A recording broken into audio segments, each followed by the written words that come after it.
Welcome to Candid Campus. I'm your host, Katie. Today I'm here with the Director of Career Services, Corey Feraldi. Thank you for joining me, Corey. Well, thank you so much for having me. Of course. Let's begin.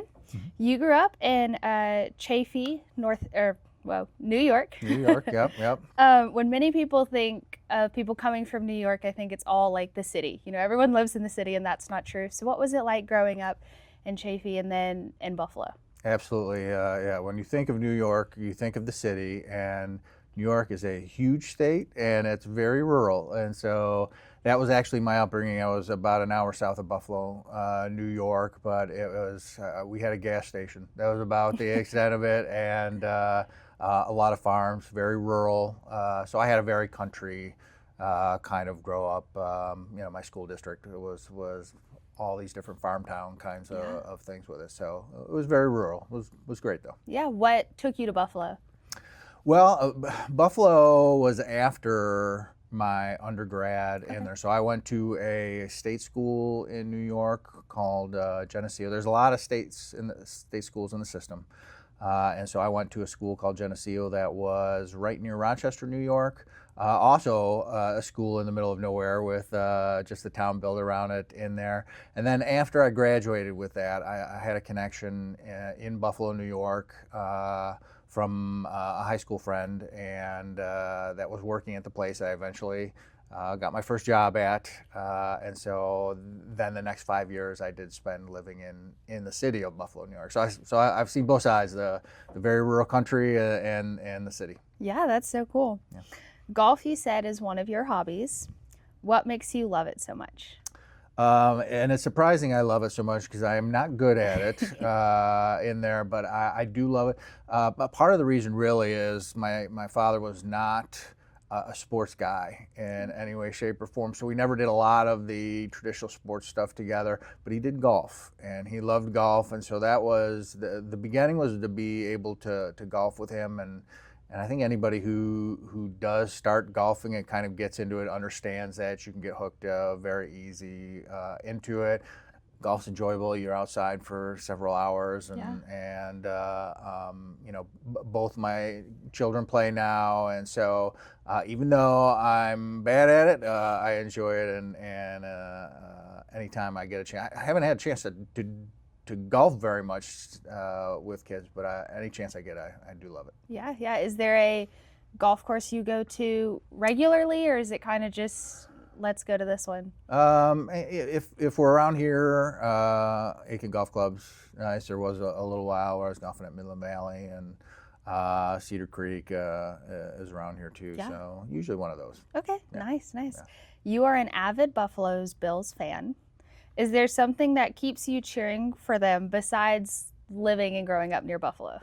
It's a long-suffering life, but it's almost a requirement when you live in that area. They are a bit fanatical with their sports teams, and you have to be if you're going to go to games when it's absolutely freezing out and snow is clogging the stadium with that. But I even grew up listening to them on the radio, and when I went to that first game, I was hooked. But they were, even back in the day when they didn't make millions of dollars, they would actually, when they weren't in season, they'd put together teams to come to your high school and play games. And so they were kind of hooked into the community a little bit too. And being that it's so rural, all the surrounding country areas, and there's no other football team in that area. It's kind of like law that everybody is a Buffalo Bills fan. But I've been diehard. I just want one Super Bowl somewhere along the way before I die. My son is very upset that I made him a Buffalo Bills fan because he is now suffering as well. It's great. We still every now and then get to a game. They just built a new stadium, so we'll be looking forward to hopefully catching a game in the new stadium at some point there. So we'll see how it goes. That's so cool. I love confident football fans. Like we're gonna root for our team. It's Yeah. fun, and it's funny as I wear my Buffalo Bills stuff around here. It is also automatic that you instantly, if you see that, you have to touch base with that person. So there's a lot of people, I think, from the Western New York area that are relocating down here. Yeah. And actually, I went to the Charlotte game this past year when they played Charlotte, and there were more Bills fans in the stadium than there were Charlotte Oh, fans, wow. and that's because I think Charlotte is a huge destination for people retiring and or Yeah. finally having enough of the snow and moving out of there. So a lot of camaraderie between Bills fans. Yeah, that's awesome. Sticking with things you enjoy, you said you enjoy eating. What is your favorite restaurant in Aiken and why? So I don't even think I have a favorite restaurant. Okay. I like to say I'm a professional eater. I am, but I am very simple kinds of things. So I can go anywhere and find anything and like it. So there is no quality in the taste buds here. It is just like I like to eat, and I will be fine just about anywhere I go. I do love Italian. Pizza's great. I never turned down a hamburger. Okay. So simple. Yeah, yeah. Yeah. Is there somewhere in New York where you grew up where it's like if I went, you'd have to go here. This is such a good place to eat. Well, again, if you're from Buffalo, then you've got to be a little bit of a wings snob because they're from the Buffalo area in there, and so I just took my son up and we had wings at a place called Gabriel's Gate in Buffalo, and he was very thrilled with that visit in there. So yeah, there's a few places for wings. I also think pizza is better in a it's few New places York. up there in New York. So those are, and then there's one other thing called a beef on wick, which is really just kind of a hot beef sandwich, but the roll has salt. It's a salted roll called a Kimmelwick roll, and those are the three staples of Buffalo. Okay. Like when you go up and you're visiting, and I usually go up every Thanksgiving, we've got to work those three things in during the visit. Very nice. Yeah. Very nice. So, between Facebook, Instagram, LinkedIn, and the two newsletters you mentioned as media you consume, where do you spend the most time and why? Just in general of what I do. Yeah, like what are you, are you looking at certain or similar things on all of them, or is it like I look more at the newsletters because it's daily news? Yes, or... newsletters are probably, and with newsletters, and I probably gave you a couple that I just look at for general news. There's also a few newsletters that I look at that relate to obviously career kinds of things. So that's probably where I get a lot of that. Your Facebook and your Instagram are more on the social side of just seeing who's doing what. Yeah. That's a lot of Facebook. I think everybody gets into the death scrolling with with both of those two applications, and at times I'm no different with that. But that's a lot to just keep up on, either what folks are doing or humor stuff. Yeah. Yeah. Yeah. So you're the director of the Career Services Office. What does that mean and entail? It's just the oversight of all, and again, we're a fairly small office. We're talking 3 professional staff in there, so it's really the oversight of the services that we provide, the programs that we do, the events we hold. It's really the management of those kinds of things, and also staying connected to the campus, whether it's the student side. I think Career Services is kind of in this unique position where we are connected to all these different aspects of things. So obviously we're connected and engaged with the students because we want them to utilize the services. We're engaged with the faculty and the other staff on campus because we want to partner with them on programs. We want them to refer students in there. We're connected to the community because we're trying to connect places for students to do internships and to recruit our students in there. So I think we're kind of unique in the fact that we are connected to all these different groups in there. And so as a director, it's just the oversight of the services and the programs we do to promote career goals, and we really want students to kind of leave here with the ability to manage their careers, and there's a lot that they can do while they're students to be prepared when that time hits. Yeah. You've been here at USCA for 30 years. How have you kept the same role all the way through, or how has your role changed over the years? It hasn't changed a whole lot. I did come in as the assistant director, but it was a very quick turnaround to that. After 1 year, that director left, and then I was put in the interim role for about a year, and then hired in the full time. So quite honestly, 29 of those 30 years have been in the director's role. There was a time where it was just myself and an administrative assistant, so we were only 2 professional staff. So there's that small growth of adding a professional staff, but that professional staff is a very big one for us, because that's really internships and employer relations can do so much more with a person in that particular position. So that's changed a little bit. I originally was in the Humanities and Social Science building, where our Dean of Humanities and Social Sciences is now. But then I moved over to the Penland building after a few years, and I was in where our Military and Veteran Center is now, and then moved around the corner. I can't even guess how many years now it was, but I'm going to guess somewhere in the 7 to 10. Nice, yeah. Yeah. You said having a career you really wanted to do has been one of your greatest accomplishments. Have you always wanted to be in college career services, or how did you land in this career?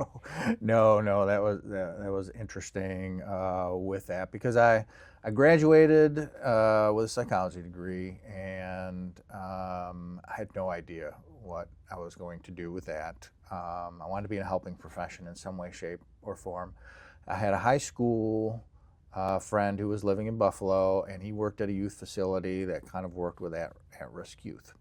And so he helped me with that connection, and that's how I got started with that part of it. There's a lot of burnout to that job as you work with the youth in there, and many times they came from very rough homes, would go back to those homes, and any progress that you were able to make was instantly undone, as well as the fact that they emotionally didn't love the structure that came with the job you were doing in there, and so that could be difficult. So I felt after a couple years that that wasn't something I could do for the long term with that. Now, so I actually went back to the career services office at the school, my initial school, which I never went to once while I was an undergrad. So I made all the mistakes of doing that. But as I was talking to that person in career services, one of the things, and I did feel I was going to get a master's at some point. I just didn't know for what. But what I was talking to him, I was kind of telling him college was a tremendous experience for me. It really formed kind of who I was. I loved every minute of it. While my friends were celebrating when they graduated, I was traumatized that I had to leave. And so as I was talking with this person from Career Services, I was kind of mentioning the fact that I really would love to work at a university, but I didn't really have a specialized area to be a faculty member to teach in a particular area. And that's when I found out that there were degrees, master's degrees, to work in higher education that weren't necessarily faculty and teaching. And that moved right into the conversation with him of, well, how did you get started in the field that you were in? And so it kind of turned into an informational interview a little bit at that point with him. And so when I left with that, I instantly looked into the program he had talked about. There was one in Buffalo right near me, and so I decided I was going to enroll in that and take a summer course. I loved the summer course, and in the beginning of the fall, I wanted to do an internship, and I ended up getting an internship in career services, and I worked that for about 1 month and went, this is it. Yeah. You know, so I had no clue that I was going to move even into higher ed until I went back and talked to that counselor with that, and I don't think a lot of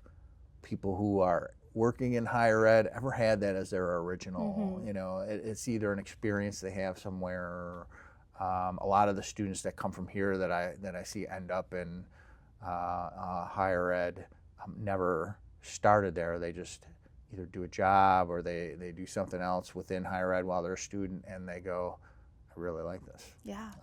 And that's what happened to me. So I did the internship, turned into a graduate assistantship at the Career Center there, completed my master's, and said I'm going to open this search up.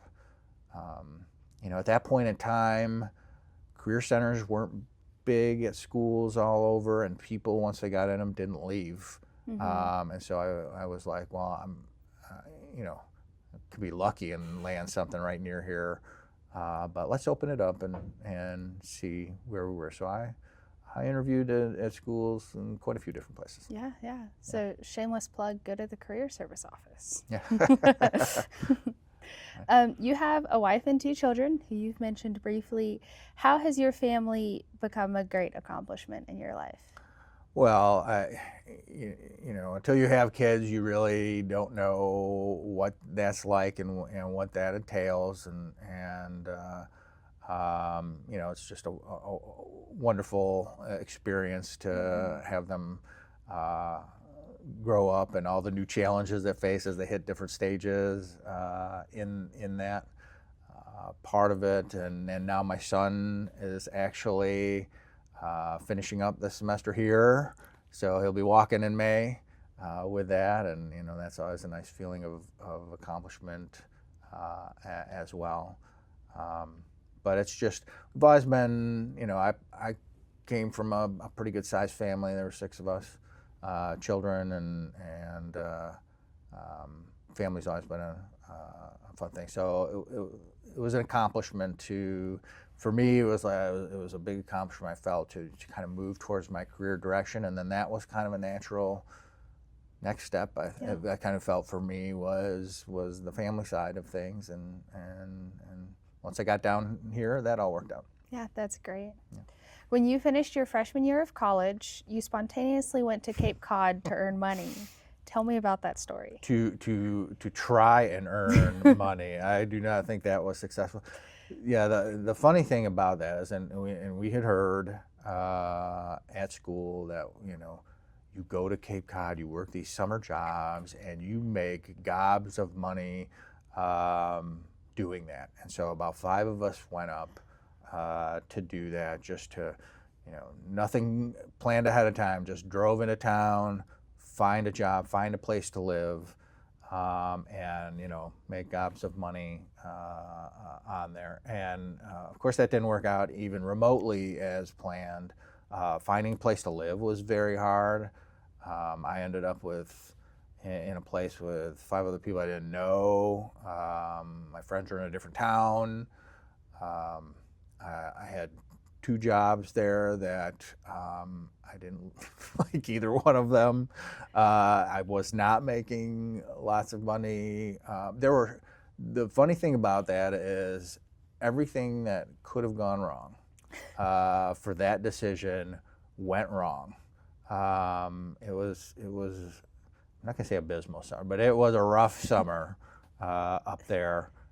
And I look back at it now, and I actually treasure it. And I look back fondly. It did provide me with the opportunity to just go and take care of everything and learn to live on my own with that. And part of the reason of that trip made it easier for me to just say, well, I'm going to pack up across country and come down to Aiken, South Carolina, and start a career. And so yeah, It was an interesting experience, but one I cherish. But nothing was good during the time.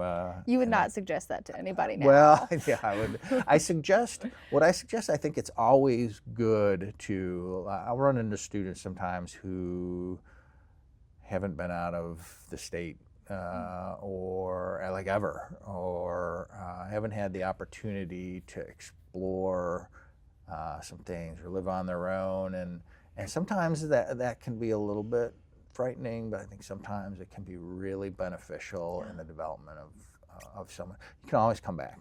Yeah. I could have gone back to New York. I just happened to find a tremendous fit for me here, but I'm really glad that I decided to try something new like that. And I do encourage people. I think if they do that, then it has less chance of going as completely bad as as it did for me. I mean, there are actually good parts. The Cape Cod's beautiful. Yeah. With that, some of the things that we did, I loved.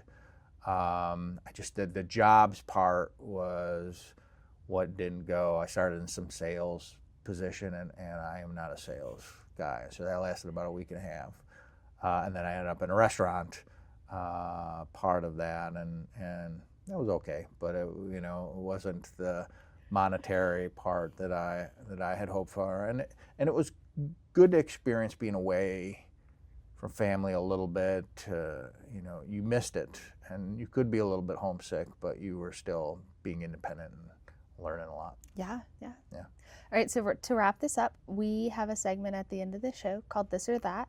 Yeah. So answer the question, choose one or the other without much thinking. Okay. Okay. All right. That's So tough for me. First, Coke or Pepsi? Coke. Text or call?